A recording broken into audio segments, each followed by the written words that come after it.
ساتھیوں، جس کو اللہ پاک اپنے گھر میں بلائے اور اپنے پڑوس میں رکھے ہے جی، اسے کتنی اس کا شکر ادا کرنا چاہیے کہ اللہ نے بلایا۔ میں نے کل سنایا تھا،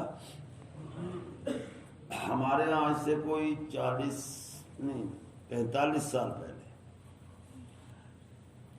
گندم کی فصل تھی کچھ لوگوں کی تو اولے پڑے تو وہ بھی گئی، تو پورے گاؤں نے لکھوا دیا جی ہماری گندم گئی، ایسے ہی جھوٹ موٹی۔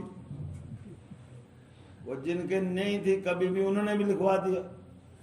اب لوگ سوچ رہے یار گورنمنٹ کا پیسہ ہمیں کیا ہے، تو پیسے آئے 3-3 4-4 روپے کل۔ تو ہمارے گاؤں کا اپنا ہمارے رشتہ دار ایک چودھری مر گیا، بہت عرصہ ہوا اس کو مرے ہوئے بھی، تو وہ کبھی بازار نہیں گیا تھا، تو کل گاڑیاں نہیں تھی، تو وہ بھی معاوضہ لینے گیا۔ بوڑھا تھا تو اس کو تحصیلدار نے پوچھا بابا جی تم کدھر رہتے ہو؟ تو وہ تو اردو جان، انہوں نے کہا وہ دور جنگل میں رہا ہوں، بس اتنی بات ہو گئی۔ معاوضہ ملا جو 2-2.5 روپے 3 روپے لے کر شام کو پہنچا گھر، تو ہوٹل تو تھے ہی نہیں اور پیدل سفر، تو بڈھی نے کھانا پکا کے رکھا ہوا تھا، تو جیسے پہنچا تو بڈھی لے کے نا روٹی رکھوں، وہی تو سب وہی مومو، بوڑھی ادھر پوچھے وہ تم نے روٹی رکھوں، وہ ادھر بات ہی نہیں ادھر مومو۔ بوڑھی نے سوچا پپا کیا ہو گیا اس کو، جی یہ آج رس گیا، بات ہی نہیں سنتا۔ تو جب 4-5-6 دفعہ اس نے کہا نا، تو بوڑھے نے کہا چپ کر پاگل جان کی، وہی منہ تحصیلدار نہ گل کرے وہی مڑ کر تیرے نہ کرے، یعنی میں تو آج تحصیلدار سے بات کر کے آیا ہوں اور تیرے ساتھ بھی کروں۔ ساتھیوں یعنی بیچارے جی سادے لوگ، تو تحصیلدار سے بات کرنے سے گھر والوں سے بات بند کر دیا جی۔ تو ساتھیوں یعنی اسے یہ فخر تھا کہ میں بڑے آدمی سے بات کر کے آیا ہوں۔ ساتھیوں فخر سے بات کہنے کی قرآن نے کہی ہے، وَقَالَ إِنَّنِي مِنَ الْمُسْلِمِينَ، فخر سے کہو کہ میں ایک مسلمانوں میں سے عام مسلمان ہوں۔ یہ ہے فخر کی بات کہ میں عام مسلمانوں میں سے ایک مسلمان ہوں۔ وَقَالَ إِنَّنِي مِنَ الْمُسْلِمِينَ، اور مسلمان ہونے پر ہمیں نہیں، ہمارے یہاں کچھ لوگ عورتیں بھی نو مسلم ہوئی، اللہ نے ان کو جو بہانہ لگا وہی۔ بعض عورتیں اب بھی مجھے ملتی ہیں، میں بیٹیاں کہتا ہوں ان کو، وہ کہتی ہیں ہمیں کچھ نہ ملے کھانے کو اور کچھ نہ ملے پہننے کو، ہم خوش ہیں کہ اللہ نے ہمیں ایمان دے دیا اور کہاں سے اٹھا کے دے دیا۔ اتنا انہیں خوشی ہے کہ ہمیں کچھ بھی نہ ملے دنیا میں، ہمیں کوئی گلہ نہیں، کوئی شکوہ نہیں، حالانکہ بہترین کھا رہی ہو۔ وہ کہتے ہیں کہ ہمیں اتنی خوشی ہے کہ اللہ نے ہمیں، لیکن آج تک میں نے اپنی مسلمان لڑکی سے یا مسلمان سے یہ نہیں سنا کبھی بھی کہ انہیں یہ خوشی ہو کہ اللہ نے ہمیں ایمان والے کے گھر پیدا کیا ہے جی۔ ساتھیوں ہمیں کیا ہو گیا ہے جی نا، کہ ایمان کا ملنا یہ بہت خوشی کی بات ہے۔ جب اس کی خوشی ہوگی، جب سمجھیں گے کہ قیمتی چیز ملی ہے، تو جب گھر میں سمجھتے ہیں کہ روپیہ سونا قیمتی ہے تو کوئی بیڑے میں ڈالتا ہے، ڈال دیتا ہے؟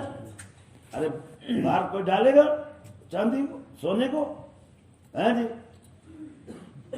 لوہے کے ہتھیار باہر پڑے ہیں اور سونے کے ہے جی زیور تھیلی میں بند، صندوق میں بند، آگے تالا ہے نا جی۔ اتنی کہ یہ قیمتی ہے، ان کی حفاظت ہو۔ اگر ہمیں یہ پتہ چلتا کہ سونا قیمتی نہیں ایمان قیمتی ہے، تو پھر ایمان کی کتنی حفاظت ہے جی، یہ کتنی حفاظت ایمان کی۔ آج تو 4 آنے کی بات ہو تو وہ مسلمان قسم کھاتا ہے، ایمان کی قسم، یعنی 4 آنے کے اوپر بھی ایمان کی قسم، چونکہ ایمان کی قیمت کا پتہ نہیں ہے۔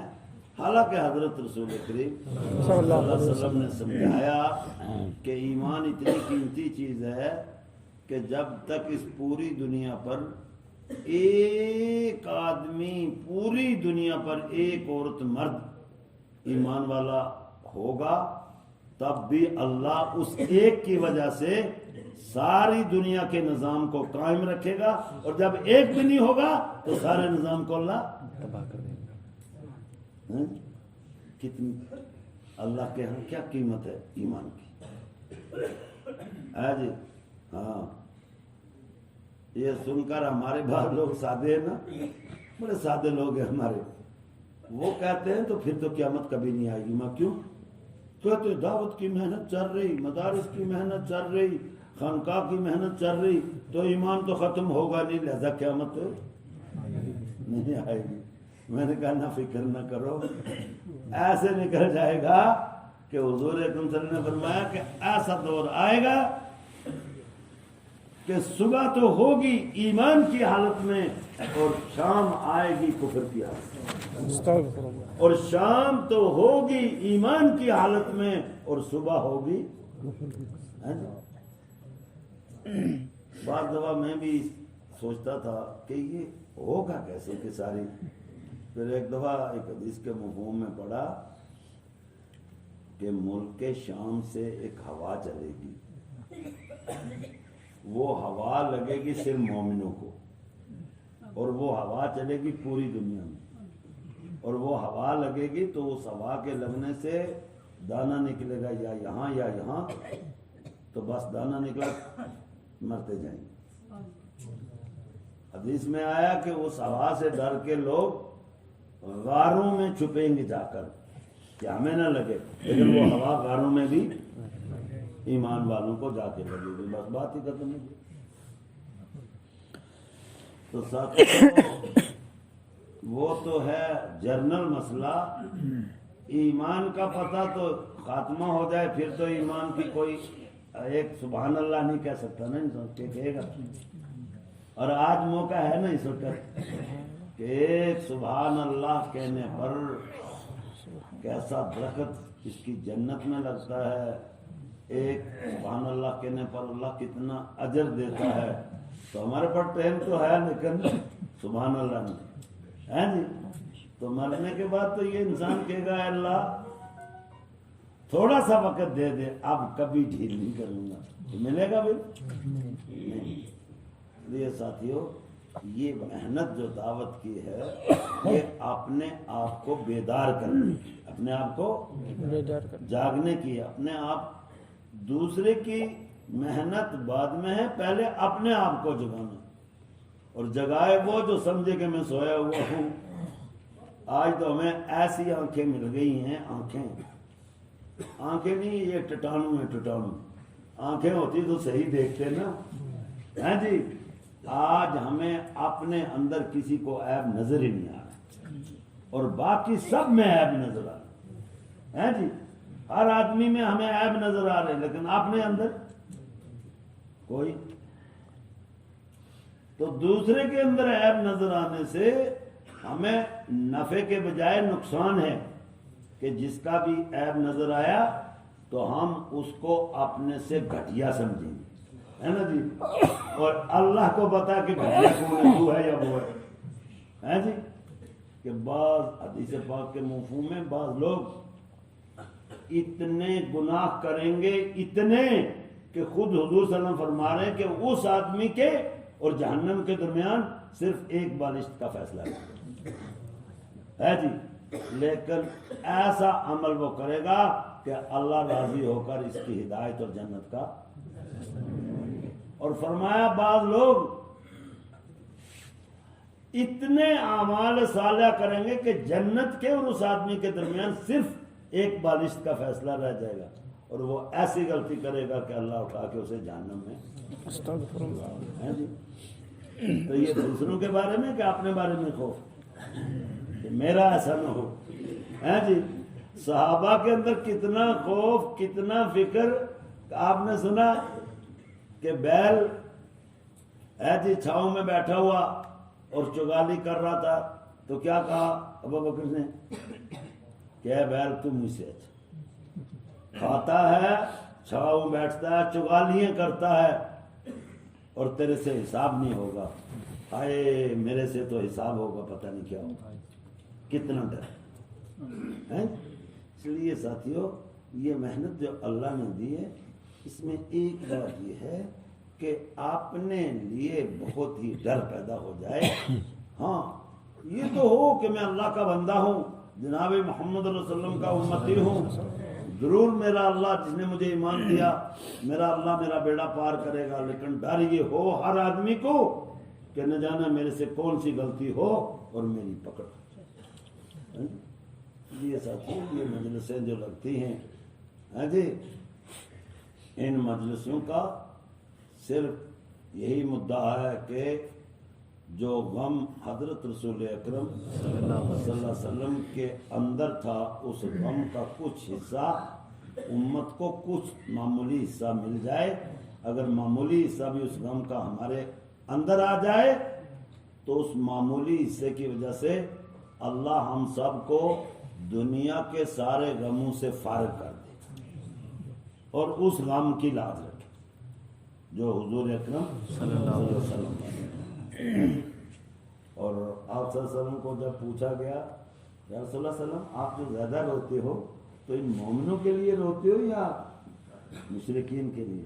کہا میں تو زیادہ مشرکین کے لیے روتا ہوں جی، کہ اللہ انہیں معاف کر دے اور ان کی بخشش ہو جائے اور یہ بھی جنت میں چلے جائے۔ تو ہمیں تو کسی کے لیے رونا ہے جی؟ ہماری تو اگر ایک بکری مر جائے سارے گھر والے روتے ہیں، ایک گائے مار جائے تو سارے روتے ہیں جی، محلے والے بھی آ کے ڈرامے کرتے ہیں رونے کے، نہ بھی رونا آئے تو بھی ہے جی، بھینس مر جائے سب روتے ہیں، لیکن گھر میں 4-5 آدمیوں کی نماز بالکل نہیں ہے اس پر کوئی نہیں، کوئی روتا دیکھا آپ نے اس میں آپ نے شہر میں کوئی ایک دیکھا ہو روتا، اس کو پوچھا کیوں رو رہا ہے اور وہ یہ کہتا ہو کہ آئے میں کیا کروں میرے بیٹے کی نماز نہیں ہوئی آج، یا میری بیٹی کی یا میری بیوی کی یا میرے ابا کی یا میری، دیکھا آپ نے کوئی روتا؟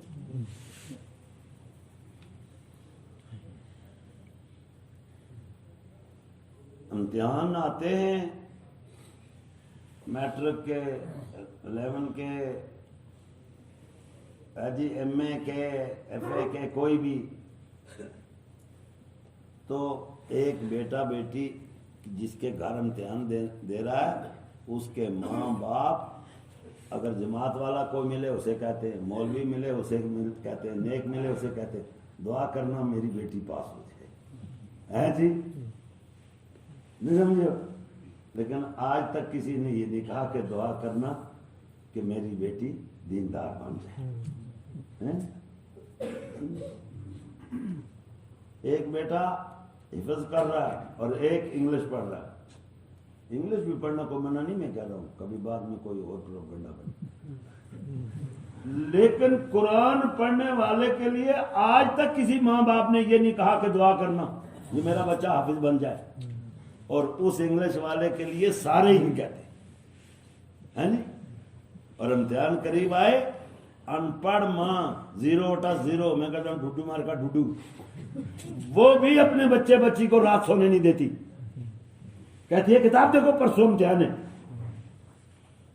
اور 12 بجے تک بچے بچی کو بٹھاتی ہے، اور اگر صبح کو کوئی اس بچی کو جگائے نماز کے لیے ادھر سے وہ بڈھی شور اٹھاتی ہے، وہی چپ کرو، رات 12 بجے تک بیٹھی رہی ہے، یہ نہیں سونے دو نماز کے لیے، نہ کہو 12 بجے تک بیٹھی رہی ہے۔ ہائے ہائے، اگر اس ماں کو یہ پتا ہوتا کہ ایک نماز چھوڑنا نہیں، ایک نماز کو قضا کرنے پر کیا سزا ہے تو وہ سونے دیتی تھی، سب کو پتا ہے۔ میں آپ کو بتاؤں، ہمارے ملک میں سرکاری کچرے ہیں ہاں جی، کہیں آرمی میں جہاں بھی ہیں، ان کھچروں کی جو لید سمرتے ہیں نا ان کو بھی تنخواہ سرکاری ملتی ہے، تو وہ کھچر کی لید سمرنے والے کو رشتہ خوشی سے دیتے ہیں، مسلمان کہ کھانے والا کھا رہا ہے کھائے گی، لیکن حافظ قرآن کا مسئلہ ہے تو کہیں گے کھائے گی کہ بچی ہے جی۔ حالانکہ یہ جو ہے نا پوری کائنات کی ہر مخلوق کو جو اللہ روزی دے رہا ہے، جس میں سانپ، بچھو، بھیڑیے، جتنے بھی زہریلے جانور، یہ سب جتنی کائنات کو روزی مل رہی ہے یہ صرف قرآن کی برکت سے، اور جس دن قرآن کے حروف اللہ اڑائے گا اس دن سب کی روزی بند۔ تو جس کی برکت سے درندوں کو روزی مل رہی ہے اس قرآن کے حافظ کو روزی نہیں ملے گی، اور اس کے گھر یعنی بچی کھائے گی۔ کیا ہو گیا ساتھیوں؟ آؤ بات، جب محنت چل رہی تھی ایمان کی اور اعمال کی قیمت تو ہر گھر میں بولی جاتی تھی، اور ہر گھر کے چھوٹے بڑے سمجھتے تھے کہ اعمال کتنا، اور ایسے ماحول بن جاتے تھے۔ او میرے اللہ، جب دین کی محنت چلی تھی تو مدینے میں ایسے ماحول بنے۔ ایک دن ایک واقعہ ہو گیا، مدینے سے تھوڑا دور ایک دیہات میں ایک نوجوان مسلمان اونٹ چگانے چلا گیا۔ جوان تھا، وہ سو گیا تو اونٹ ایک آدمی کے باغ میں جا کر اس کا سارا باغ توڑ موڑ کے کھا گئے۔ اونٹ ہوتے نا، کھا گئے۔ تو باغ کا مالک بڈھا آیا، بڈھا تھا، اس نے اٹھایا پتھر مارا اونٹ کو، تو اونٹ کے لگ گیا یہاں، تو اونٹ گرا اور اس نے زور سے آواز دی، وہ مر گیا۔ تو اس اونٹ کی آواز جو اس جوان کے کانوں میں پڑی وہ ہڑبڑا گیا، کھڑا ہوا، دیکھا تو ادھر اونٹ پڑا ہوا، ادھر پتھر پڑا ہوا، ادھر بڈھا کھڑا ہوا۔ تو وہ سمجھ گیا اس بڈھے نے میرا اونٹ، تو اس نے اٹھایا پتھر ٹھوکا تو بڈھے کے بھی بھائی لگا، وہ بھی وہ بھی ہار گیا، وہی مار گیا۔ اچھا، اب ایمان کیا چیز تھی؟ سوچنے لگا میرے سے تو بڑی غلطی ہو گئی، اب ہم ہوتے تو بھاگتے جان بچاتے نا جی، لیکن نہیں، کہنے لگا ہائے ہائے میرے سے غلطی ہو گئی، کیا کروں، قتل ہو گیا۔ گاؤں میں خبر ہوئی، اس کے 2 بیٹے جوان آئے، تو انہوں نے دیکھا ادھر اونٹ پڑا ہوا، ادھر بڈھا مرا ہوا، ادھر پتھر پڑا ہوا، اور ادھر جوان کھڑا ہوا جس نے مارا۔ ہم ہوتے تو اس کی ہڈی پسلی ایک کرتے نہیں کرتے، لیکن حضرت عمر رضی اللہ عنہ کا دور تھا، انہوں نے کہا ہم اس کو ہاتھ بھی نہیں لگائیں گے، صرف پکڑ کے دے دیں، جو فیصلہ شریعت کا ہوگا وہ اس پر۔ اس کو لے کر مدینے آئے۔ مدینے پاک میں خبر ہو گئی کہ اس طرح ایک جوان آیا بڈھے کو قتل کر کے۔ بہت سارے لوگ مسجد میں آگے، مسجد نبی میں کہ دیکھیں فیصلہ کیا ہوگا۔ تو حضرت عمر رضی اللہ تعالیٰ نے اس جوان کو پوچھا تم نے ان کے باپ کو پتھر مارا؟ وہ مر گیا کہ ہاں مارا۔ کیوں مارا؟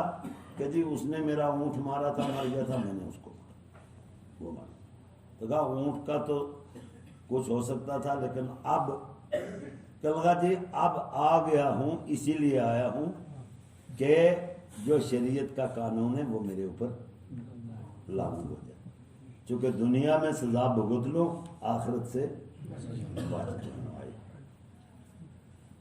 تو حضرت عمر رضی اللہ تعالیٰ نے اس کے بچوں کو 3 باتیں پوچھی کہ تمہیں اختیار ہے، تم فری معاف کر سکتے ہو، تمہیں اختیار ہے کہ اس کے بدلے میں کچھ معاوضہ یعنی جو طے کیا ہوا تھا شریعت میں وہ لے کر معاف کر دو، اور تیسری بات ہے جس طرح اس نے تمہارے باپ کو مارا اس طرح تم اس کو قتل کرو، چن لو۔ تو وہ جوان تھے، انہوں نے کہا جی پہلی دونوں باتیں تو ہم کریں گے نہیں، نہ معاف کریں گے نہ معاوضہ لیں گے باپ کا، ہم لیں گے بدلہ۔ کہ بدلہ تو پھر لو بدلہ، تو پھر اس کو کہا بھائی اب تو بتا۔ انہوں نے کہا امیر المومنین جو شریعت کا قانون ہے وہ ہے، لیکن میری چھوٹی سی ایک گزارش ہے کہ کیا ہے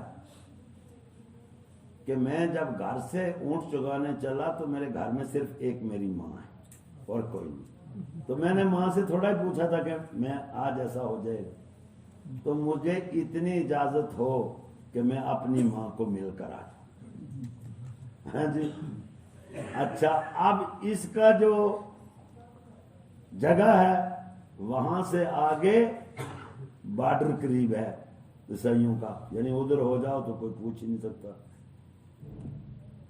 تو امیر المومنین نے کہا کہ تجھے اجازت تو مل سکتی ہے اگر تیری کوئی ضمانت. اب وہ کسی کو جانتا نہیں تھا اور اس کو کوئی بھی مدینے والا، تو وہ کھڑا ہوا اور کھڑا ہوا تو سارے مجمع کو دیکھ کر ایک بوڑھے کی طرف اس نے اشارہ کیا کہ یہ بڑے میاں میری ضمانت دیں. وہ جانتے نہیں تھے کون تھے، ابو ذر غفاری رضی اللہ. اور یعنی حدیث کا خزانہ سارا ان کے پاس تھا زیادہ.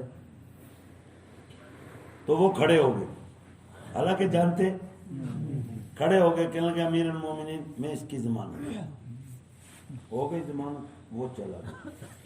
جب وہ چلا گیا تو آگے پیچھے بات پھیل گئی کہ وہ تو بارڈر قریب ہے، اگر وہ وہاں سے ادھر چلا گیا تو اس کی جگہ تو ابو ذر غفاری کو جی قتل کیا جائے گا. تو علم کا خزانہ. اب سارے آپس میں خبر ہونے لگے، یار ہم نے دے دینی تھی، میں نے دے دینی تھی کہ میں اگر مر جاتا کچھ نہیں تھا. لیکن ابو ذر غفاری تو حدیث کا ایک بہت بڑا خزانہ ہے، اگر وہ مر گیا تو ہمیں علم اس سے محرومی ہوگی. لیکن اب تو بات نہیں ہو سکتی. اب سارے مدینے والے پریشان ہیں. وہ ٹائم جو بتایا تھا وہ ٹائم تو ہو گیا لیکن وہ نہیں آیا. تو اب سب کا یقین ہو گیا کہ وہ بارڈر کراس کر گیا. وہ وہاں سے کون لا سکتا ہے اس کو، اس بارڈر سے. تو پریشانی تھی. امیر المومنین نے کہا کہ مسجد کی چھت پہ چڑھ کے دیکھو کہیں چاروں طرف. تو چڑھ کے دیکھا تو صحابہ نے کہا یا رسول اللہ صلی اللہ علیہ وسلم ایک طرف سے بہت تیز دھول اڑی آ رہی ہے، ہو سکتا ہے وہی تھا، وہی سواری لے کے آیا، دوڑ رہا تھا. لیکن وقت جو بتایا تھا اس سے زیادہ ہو گیا. وہ آیا، ہم تک سواری بھی. اس نے سلام دے کر کہا امیر المومنین میں معافی چاہتا ہوں، میرا گاؤں بہت دور تھا، تو بات کر کے میں نکلا تو ہوں لیکن وقت پر، تو میں اس کی معافی چاہتا ہوں. تو امیر المومنین نے فرمایا کہ وہ تو ہو جائے گی، تو اتنا بتا دے تو اس بارڈر پر تھا اور تجھے معلوم تھا کہ میں قتل ہوں گا، تجھے واپس کیا چیز لائی ہے؟ واپس کیا چیز لائی؟ تو اس نے کہا امیر المومنین جب میں گیا تھا نا میرے دل میں بھی یہ بات آئی تھی کہ اگر میں بارڈر کراس کروں تو مجھے کوئی، تو مجھے اس بات کا بھی نہیں ہوا کہ آخرت میں زیادہ ہوگا تو میں یعنی تباہ ہوں گا. مجھے یہ بات فوراً ذہن میں آئی کہ اگر تو واپس نہیں گیا تو یہود اور نصارہ یہ سب کہیں گے کہ مسلمان دھوکہ دے سکتے ہیں، تو اسلام کے اوپر آنچ آئے گی، دبا آئے گی. اس لیے میں نے کہا میری جان لگے لیکن اسلام پر، اس لیے میں آ گیا. اتنے میں پھر ابو ذر غفاری کھڑے ہو گئے، پورا مجمع بیٹھا تھا. ابو ذر غفاری نے کہا امیر المومنین خدا کی قسم میں اس کو جانتا نہیں تھا اور نہ مجھے یہ معلوم تھا کہ یہ واپس آئے گا یا نہیں آئے گا، لیکن جب اس نے میری طرف اشارہ دیا تو میں اس لیے کھڑا ہو گیا تھا کہ اگر میں اس کی ضمانت نہ دوں تو یہود اور نصارہ یہ کہیں گے کہ مومن تو ایک دوسرے پر اعتبار نہیں کھاتے، یہ دھبا نہ آئے. ہو گئی. دونوں جوان کھڑے ہوئے، امیر المومنین ہمیں 2 منٹ دیے جائیں، ہم باہر جا رہے ہیں. دونوں کہ جاؤ. باہر گئے تو باہر سے لوٹ کر بڑے بھائی نے آ کے کہا امیر المومنین ہم اپنے اس بھائی کو فری میں معاف کرتے. امیر المومنین نے کہا فرمایا کہ ابھی تو تم اس جوش میں اور یہ تھے، اب تمہیں کیا ہو گیا؟ امیر المومنین اب بات سمجھ میں آ گئی، اگر ہم نے اس بھائی کو معاف نہ کیا تو کیا مطلب یہود نصارہ یہ کہیں گے کہ یہ مومنوں کے اندر معاف کرنے کا جذبہ ہی نہیں۔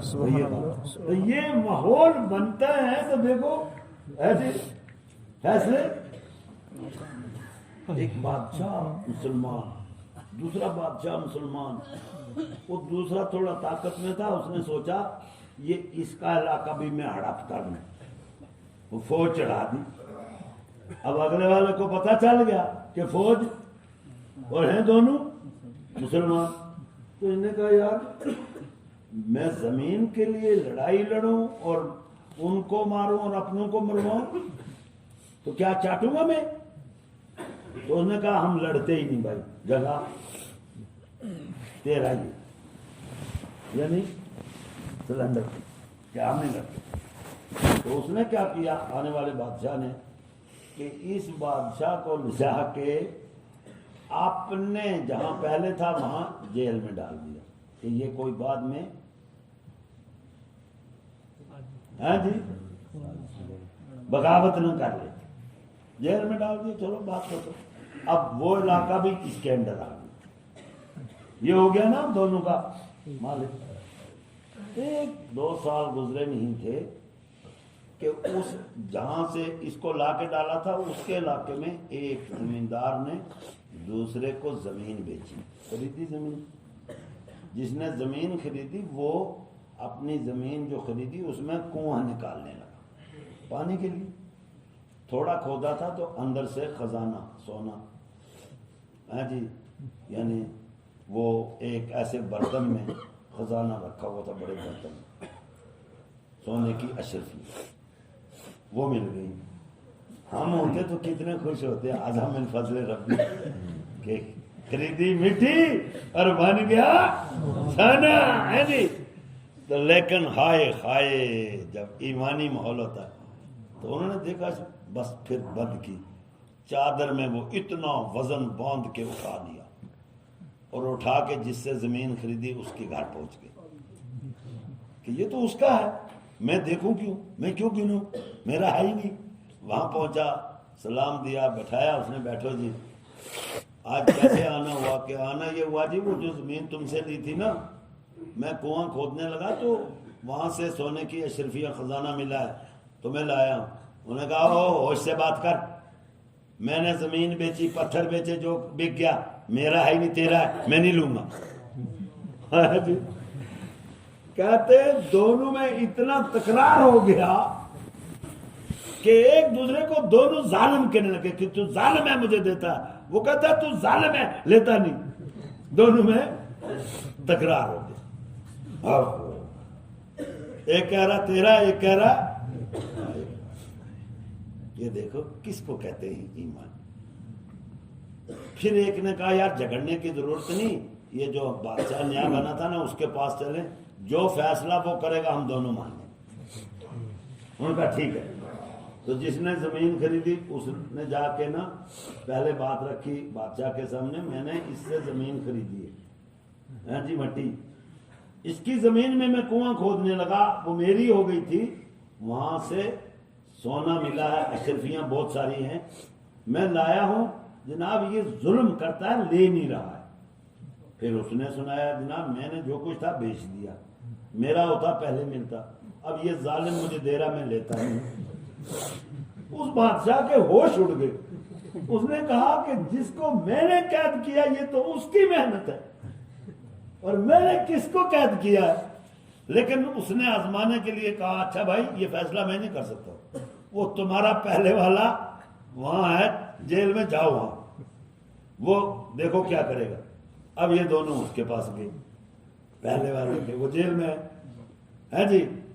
تو جا کے بات رکھی اسی نے، خریدنے والے نے، کہ میں نے جناب اس سے زمین خریدی اور اس کی زمین میں کنواں کھودنے لگا تو اتنا خزانہ ملا ہے، میں لایا ہوں، اس ظالم کا ہے، یہ لیتا نہیں، میں کیا کروں؟ اس کو پوچھا تو اس نے وہ بات بتائی۔ تو اس اپنے والے نے پوچھا جس نے زمین خریدی تھی تیرے اولاد کتنی ہے؟ کہ اس نے کہا مجھے صرف ایک لڑکا. کتنا ہے؟ بتایا 20-22 سال کا.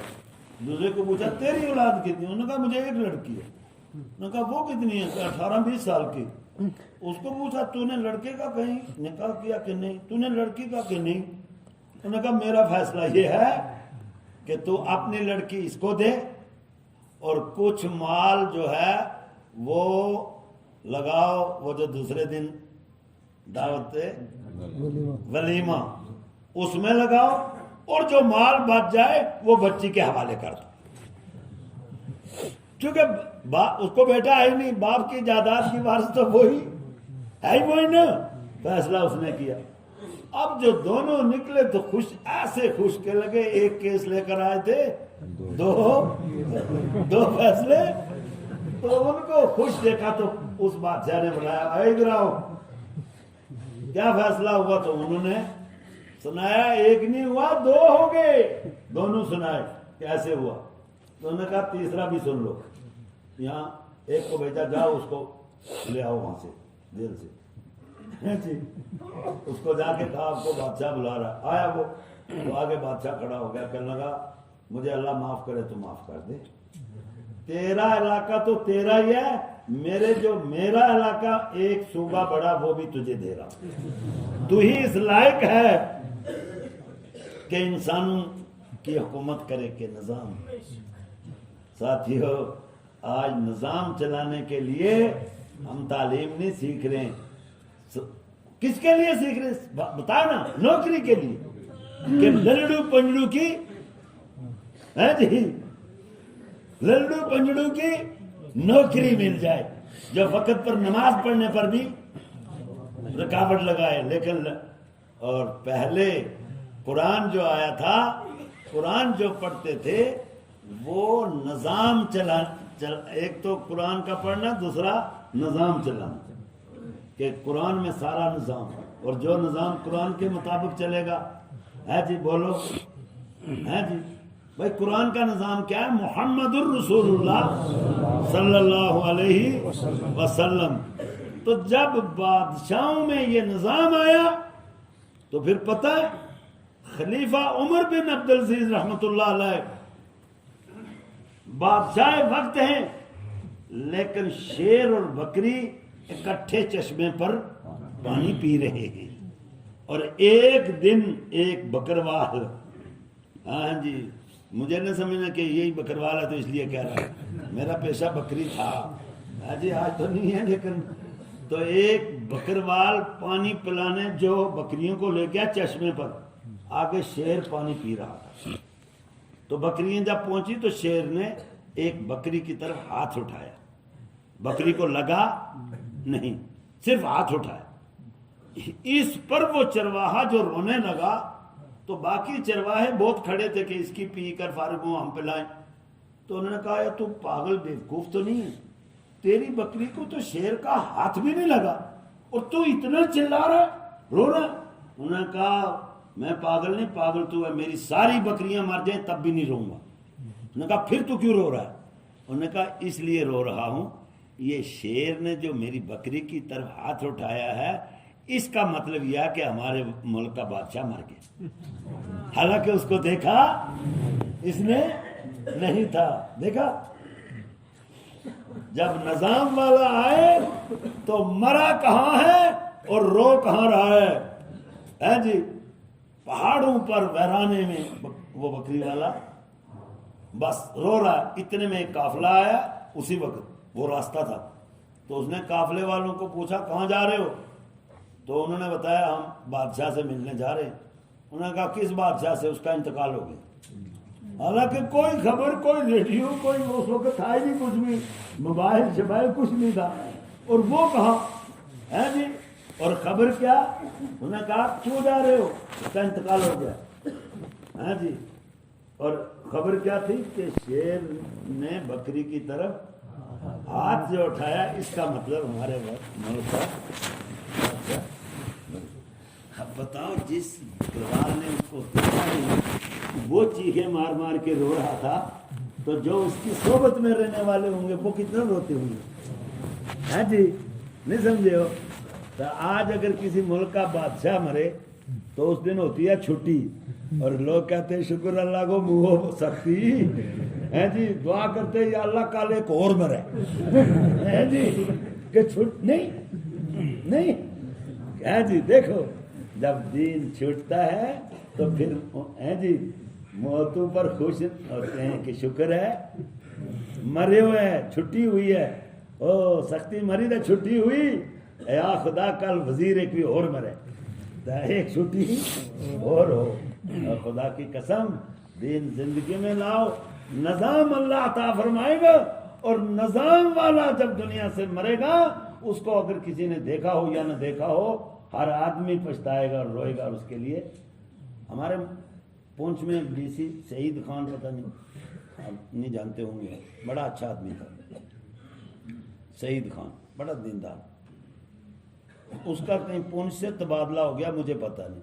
میں ایک پہاڑ پہ جا رہا تھا, بہت دور پہاڑ پر, تو میں نے دیکھا آگے ایک بڈھی رو رہی تھی. تو میں نے سمجھا کہ بڈھی کا کچھ واقف تھی, اپنی تھی. تو میں نے جا کے بڈھی کو سلام دیا, ماں چاچی تم کیوں روئیں, کیا نقصان ہوا مجھے بتاؤ. وہ مجھے کہتی ہے تینا نہیں پتہ, مگر نہیں. میں نے سوچا تو بڑا نقصان آئے ظالمہ نے وہ مارو ڈیسو بدل چھوڑ ڈیسو بولنا ہے مطلب, یعنی وہ اتنا اچھا تھا کہ پہاڑ پر بوڑھی رو رہی ہے, حالانکہ تبادلہ ہوا پون سے. سمجھے نا, خدا کی قسم نظام سیکھو, نظام, اور نظام ہے قرآن ہے جی. پھر دیکھو جہاں ہوگے لوگوں کے دلوں میں فرمایا نہیں ہے, جو دین کی محنت کرتا ہے, اللہ کے رسول صلی اللہ علیہ وسلم نے فرمایا 4 نفع تو اس کو میں دنیا کے نقد لے کے دے دوں گا اللہ سے. پہلا نفع یہ کہ جو دین کی محنت کرے گا اس کے دل میں سکون. دوسرا نفع یہ کہ دوسروں کے دلوں میں اس کی محبت. اور تیسرا نفع یہ کہ اس کی دعائیں قبول. اور چوتھا نفع یہ کہ اس کی روزی میں برکت. تو اس لیے ساتھیوں آپ سن لو دین کی محنت کیا ہے. دین کی محنت پر آواز لگاؤ تو قرآن نے کہا فَمَنْ أَحْسَنُ قَوْلًا مِّمَّنْ دَعَا إِلَى اللَّهِ, بھلا اس شخص کی آواز سے, اللہ کہہ رہا ہے کس کی آواز اچھی ہو سکتی ہے, جو آواز اللہ کے بندوں پر اللہ کے ساتھ جوڑنے میں, جسے ہم گشت میں جاتے ہیں نا مسجد میں, تو قرآن کہہ رہا اس آواز سے کوئی اور آواز اچھی. دعوت کی رات ملے تو اس کی قیمت رسول اکرم صلی اللہ علیہ وسلم نے اس طرح فرمائی. بتائیے صحابہ سے مسجد نبوی میں بیٹھ کر آپ ممبر پر بیٹھے ہیں, صحابہ سے فرما رہے ہیں میرے صحابہ تم لوگوں کو لیلۃ القدر ملے. کیا ملے؟ کیا وہ 1000 مہینوں کی عبادت سے, اور جس کو اللہ افضل کے سارے نبی بھی مل کر اس کی فضیلت ابھی تک بتا کوئی نہیں سکا, کوئی ولی, کوئی عالم. جب اللہ نے افضل ہے جی 1000 مہینوں کی عبادت سے بھی افضل لیلۃ القدر, اور حضور صلی اللہ علیہ وسلم فرما رہے ہیں میرے صحابہ تمہیں لیلۃ القدر ملے اور میرے بیت اللہ میں ملے, کہ وہ جو 1000 مہینوں سے افضل ہے نا, جو وہ عمل اگر مکے میں ملے تو 1,00,000 گنا اور بڑھے گا. جو کہ بیت اللہ میں ایک نماز 1,00,000 نماز, مسجد نبی میں ایک نماز 50,000 نماز, تو 50 سے 1,00,000 زیادہ ہے. تو حضور فرما رہے ہیں میرے صحابہ تمہیں لیلۃ القدر ملے اور بیت اللہ میں ملے, اور پوری رات تم بیت اللہ کے طواف کرو. پوری رات تم بیت اللہ کے طواف کرو. ارے بیت اللہ کے طواف کا ثواب تو اپنی جگہ ہے, بیت اللہ پر جو ایک نظر مومن کی پڑتی ہے, ایک نظر, تو اللہ کے رسول صلی اللہ علیہ وسلم نے فرمایا ایک نظر پر 500 سال کی نفلی مقبول عبادت کا ثواب ملتا ہے. تو صحابہ نے پوچھا یا رسول اللہ صلی اللہ علیہ وسلم یعنی ہم ایک دفعہ ڈالیں تو ملے گا؟ فرمایا نہیں, جتنی بار بھی بیت اللہ پر نظر ڈالو گے ہر بار کے نظر ڈالنے پر اتنا ہی ملے گا, یعنی 5. اچھا جو پوری رات طواف کرے گا کتنی بار دیکھے گا وہ ہے جی. تو حضور فرما رہے ہیں کہ پوری رات تم لیلۃ القدر بیت اللہ کے طواف کرو, حجر اسود کو بوسے دو, حتیم کے سامنے دعائیں کرو، مقام ابراہیم پہ نفل پڑھو، یا حتی مطلع الفجر، فجر تک یہ رات تم اس طرح عمل میں لاؤ، تو میرے صحابہ تمہاری اس رات سے وہ رات جو بغیر رمضان کے ہو اور بغیر مکہ کے ہو، بغیر مدینے کے ہو، دنیا کے کسی کونے میں بھی ہو، جو رات اللہ کے بندوں کا تعلق اللہ کے ساتھ جوڑنے میں لگاؤ گے، وہ رات اس رات سے ثواب میں بڑھ جائے گی۔ ہاں جی ساتھیو، لیلۃ القدر تو ڈھونڈی کس نے جو ملے، لیکن اس کے ڈھونڈنے کی ضرورت تو نہیں، ہر رات بن سکتی ہے۔ اب اس کے لیے بتاؤ کون کون ہے جو یہ کہ انشاءاللہ میں 4 مہینے لگا کر اور پھر پوری زندگی کا رخ صحیح فرما کر اور موت تک دین کا کام کروں گا انشاءاللہ۔